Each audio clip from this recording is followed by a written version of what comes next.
3 wins, 14 losses, a massive negative point differential, and zero, literally zero defensive interceptions over 17 games. For 15 years, the front office tried to fix rosters like that by drafting rookie quarterbacks, betting that a single player could carry an entire franchise on his shoulders. They dropped young, raw talent behind porous offensive lines, gave them virtually no weapons, and watched them get battered week after week.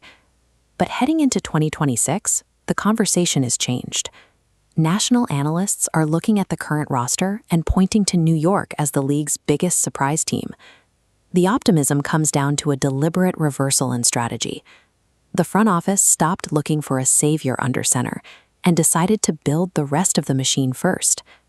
That rebuild started at the 2025 trade deadline, when general manager Darren Mucci made the calculated decision to sell off the team's most recognizable defensive players. All-pro cornerback Sauce Gardner was shipped off to Indianapolis. Shortly after, dominant defensive tackle Quinnen Williams was sent to Dallas. In exchange for their immediate stars, the Jets secured a massive haul. They now hold 5 first-round picks across the 2026 and 2027 NFL drafts. Mucci accepted the short-term frustration of stripping the roster to give the front office significant power to control the future draft market. With the draft capital secured, they started investing heavily in the offensive trenches. The unit is now ranked in the top 10 league-wide, anchored by young, developing tackles like Olu Fashanu. They also committed to their own talent, signing superstar running back Breece Hall to a $45.75 million extension. On the perimeter, they've assembled a deep group of targets, led by standout receiver Garrett Wilson. They added high-upside rookies like Kenyon Sadiq and Omar Cooper Jr. to round out the receiving core and create legitimate options across the field.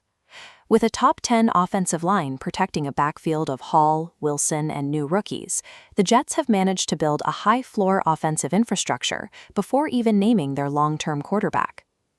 On the other side of the ball, head coach Aaron Glenn is installing a versatile defensive scheme designed to be more creative than last season's unit. To run that scheme, the front office acquired all-pro safety Minkah Fitzpatrick, immediately locking him down with a $40 million extension to anchor the secondary. They brought back linebacker Demario Davis to provide veteran locker room leadership and established experience. And up front, they used the number 2 overall draft pick on David Bailey, a prolific edge rusher who led all of college football in sacks last season. Through strategic acquisitions and premium draft picks, the defense has transitioned from a historical low point to a professional, high-energy unit. Instead of forcing a rookie into the starting lineup, the front office signed veteran Geno Smith to an efficient contract. His role is to act as a distributor for the team's existing playmakers. Behind him sits Cade Klubnik, a 4th-round pick out of Clemson who can develop at his own pace without being asked to be a day-one savior. The front office hasn't just built a team, they've built an intentional landing spot for a future quarterback. Because the offensive line, the weapons, and the defense are already in place, the team has established a functional floor for the 2026 season. For the fans, that means Sundays are about watching a foundation gel, with expectation shifted towards steady growth and stabilization.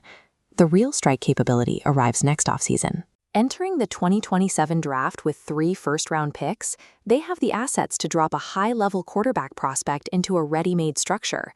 The Jets have finally stopped relying on miracles.